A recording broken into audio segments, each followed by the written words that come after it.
was regarding birthday parties. Look, to be honest with you, I need to give an introduction to the answer.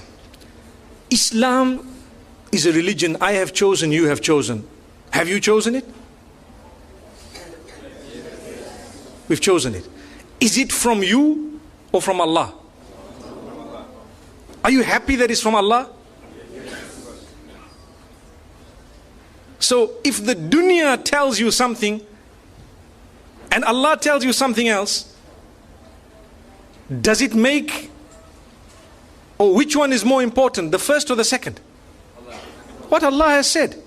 So even if the whole world is doing something and we are taught that this is not supposed to be done in the deen, we should not be feeling it hard in our hearts to say, Allah, if I die today, I know that I chose to be a Muslim and I chose to worship you and I know it's your rules. You know, it's so difficult today to talk because you're talking to a secular world, and sometimes they will pick on a small point of yours and they will make it a big issue for nothing, but not realizing that we do believe you are free to choose whether you're a Muslim or not. But the fact that you chose you're a Muslim, you are not free to change Islam. That's what we're saying. You cannot come and say, no, you know what, Islam needs to be modified. Well, then tell yourself you're a modified Muslim. Someone says, are you a Muslim? Say, no, I'm a modified Muslim, you know.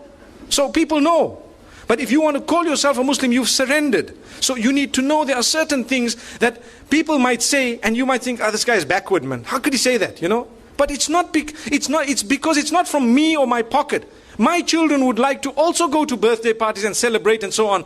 I sit them down and I explain to them what the candles are all about. Do you know what the candles on a birthday party are all about? In ancient Europe, when the winters were so bad that people used to go into literal hibernation to keep themselves warm in whatever way they had. And when they would come out, they would count the dead. Did you know that?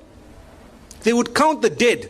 And in order to celebrate the fact that those who are alive have passed through the winter and survived and fought nature, which means nature came to kill us in the form of cold, and because we fought nature and we stayed alive, now we need to defy it by blowing out candles. So they would put how many ever candles of their age and blow them out to show we can defy it.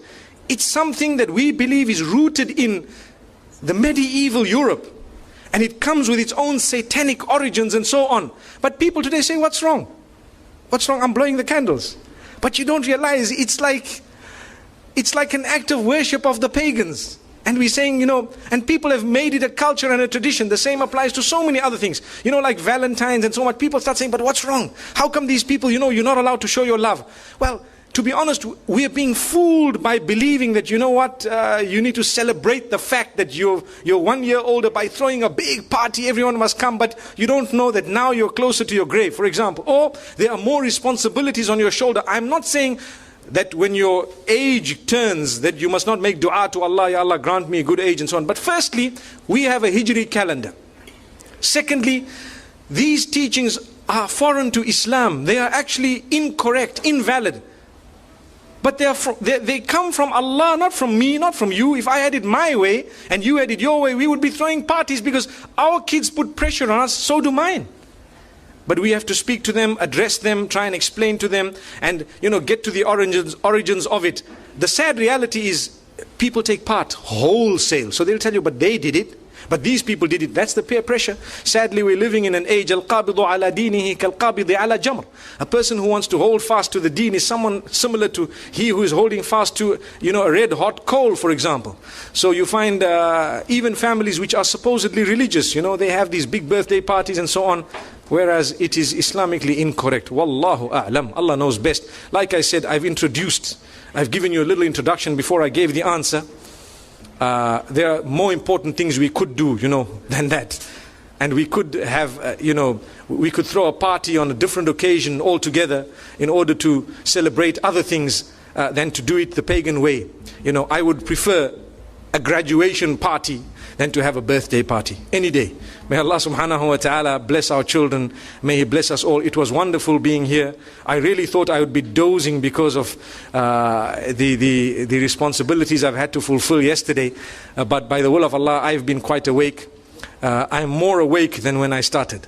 So alhamdulillah, we thank Allah. I really appreciate your attention, because to have people seated for 2 whole hours and perhaps a little bit more is not a joke. But then again, it was for a good cause, and Allah reward you. Jazakumullah khair. Wa sallallahu wa sallam wa baraka ala nabina Muhammad. Subhanallah bihamdihi, subhanakallahumma bihamdik. Nashhadu an la ilaha illa anta nastaghfiruka wa natubu ilayk.